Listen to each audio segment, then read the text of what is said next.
একটি পয়সার সঞ্চয় মানে একটি পয়সা উপার্জন।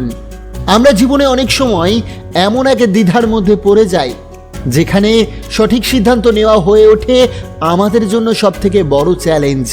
চাকরির স্থিতিশীলতা আর ব্যবসার স্বাধীনতার মধ্যে কোনটা বেছে নেব তা আমরা ঠিক করে উঠতেই পারি না। অনেকেই তার জীবনে চাকরি করছেন কিন্তু সে তার কর্মজীবনে সন্তুষ্ট নয়। সেই আয় তার সংসার চালানোর জন্য কঠিন হয়ে পড়ছে, তাই তিনি নতুন ব্যবসা করার কথা ভাবছেন। আবার এমনও কেউ আছে যারা কিছুই করে না, তবুও তারা ব্যবসা করার স্বপ্ন দেখেন। কিন্তু আপনি কি কখনো ভেবে দেখেছেন ব্যবসায় নামার আগে কি কি করণীয় ধাপ অনুসরণ করা উচিত? কারণ একটি সফল ব্যবসা দাঁড় করানোর জন্য সময়, ধৈর্য এবং সঠিক পরিকল্পনার প্রয়োজন। তাই আজকের ভিডিওটি শুরু করব ছোট্ট একটি গল্প দিয়ে, যা থেকে আমরা শিখব এমনই একজন পরিশ্রমী যুবকের জীবন সংগ্রামের গল্প, যে তার জীবনের গুরুত্বপূর্ণ সিদ্ধান্ত নিতে শিখেছিল সঠিক পরিকল্পনা আর ধৈর্যের মাধ্যমে। তাই দেরি না করে চলুন আমরাও গল্পের মধ্যে দিয়ে দেখে নিই সেই মূল্যবান শিক্ষাগুলি। একটি ছোট্ট ব্যস্ত শহরে 25 বছর বয়সের এক যুবক বাস করত, যার নাম ছিল আমান। সে খুবই পরিশ্রমী ব্যক্তি ছিল, তার হৃদয় ভরা ছিল নানান স্বপ্ন। সে একটা সেলস কোম্পানিতে কাজ করত। যেহেতু দিনের বেলা একটা কোম্পানিতে কাজ করত, তাই সে রাতের বেলা স্থানীয় খাবারের বাজারে ফুডকার্টে করে নানান খাবার বিক্রি করত। পরিবারের খরচ চালানোর জন্য তাকে এভাবে করেই পরিশ্রম করতে হতো, যাতে তার বৃদ্ধ বাবা মা এবং স্ত্রীকে ভালোভাবে রাখতে পারে। বেশ কিছুদিন ধরেই আমান তার ব্যবসাকে আরো বড় করতে চাইছিল এবং নতুন নতুন আইটেম তার খাবারের মেনুতে যোগ করতে চাইছিল। কিন্তু একই সময়ের অভাব, তার উপর আবার মানসিক ও শারীরিক ক্লান্ত তাকে কোনো মতেই এগোতে দিত না। আর সম্প্রতি তার অফিসের চাপ তাকে মানসিকভাবে অনেক ক্লান্ত করে তুলছিল। তাই সে তার চাকরি ছেড়ে নিজের ব্যবসার দিকে মনোনিবেশ করার কথা ভাবতে শুরু করে। কিন্তু সে এটাও ভয় পাচ্ছিল তার ব্যবসার আয় তার পরিবারকে সাপোর্ট করার জন্য যথেষ্ট হবে কিনা, অর্থাৎ শুধুমাত্র ব্যবসা করেই তার পরিবারকে চালাতে পারবে কিনা। একদিন এক রবিবার তার ছুটির দিনকে কাজে লাগিয়ে তার গ্রামের বাড়িতে চলে আসে।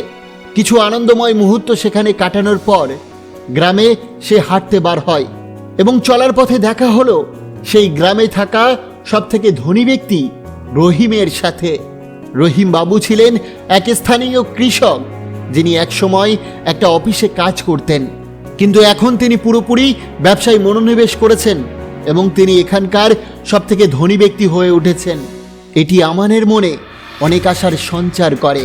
আমান তাকে জিজ্ঞাসা করলেন, রহিম বাবু, আপনার সাথে কি কয়েক মিনিট কথা বলা যাবে?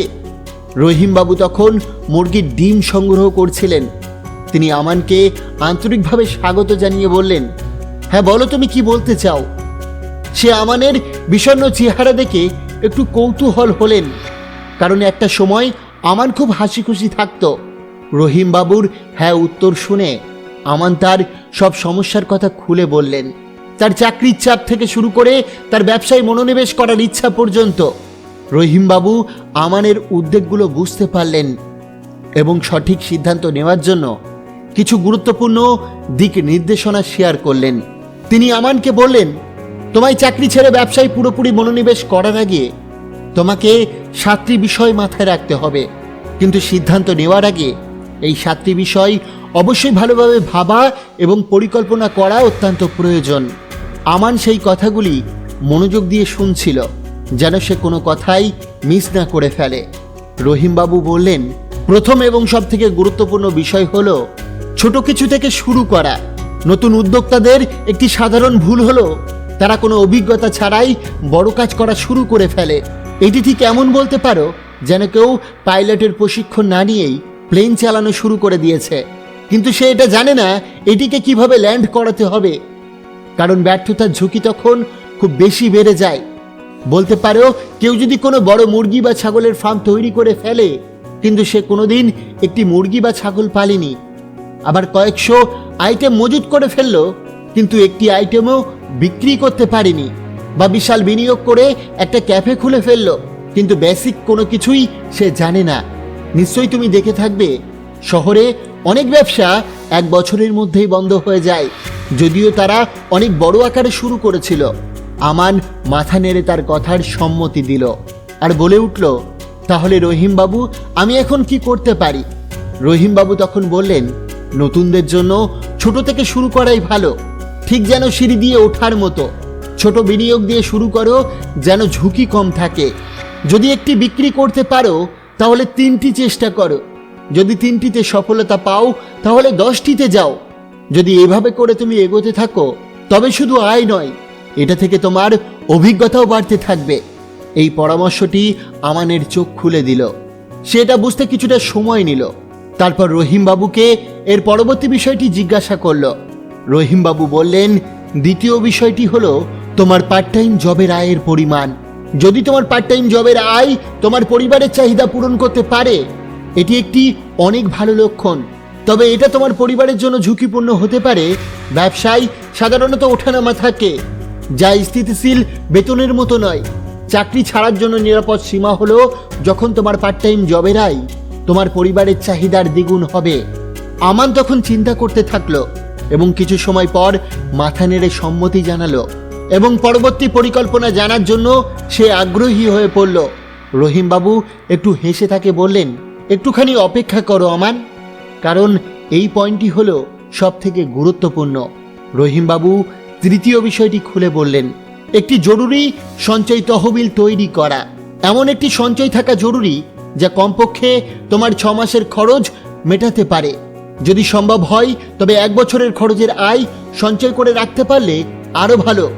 এই তহবিলটি একটি নিরাপদ কবজের মতো কাজ করবে, যা তোমাকে ব্যবসায় মনোযোগ দিতে সাহায্য করবে, কোনো রকম আর্থিক চিন্তা ছাড়া। আমান মনোযোগ দিয়ে শুনছিল।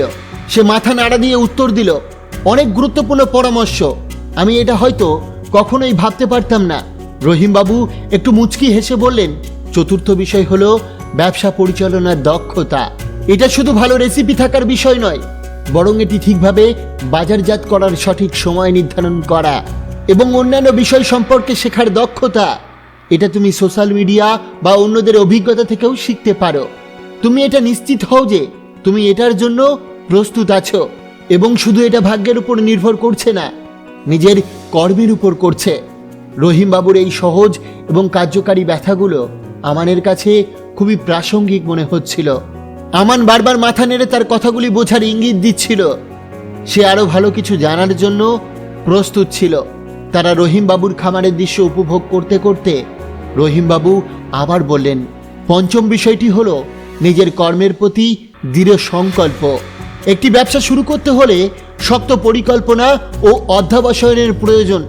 ব্যবসার শুরুতে প্রতিযোগিতা, বিক্রয়ের ওঠানামা এবং ছোট বড় বিভিন্ন চ্যালেঞ্জের মোকাবেলা করার জন্য মানসিকভাবে প্রস্তুত থাকা জরুরি।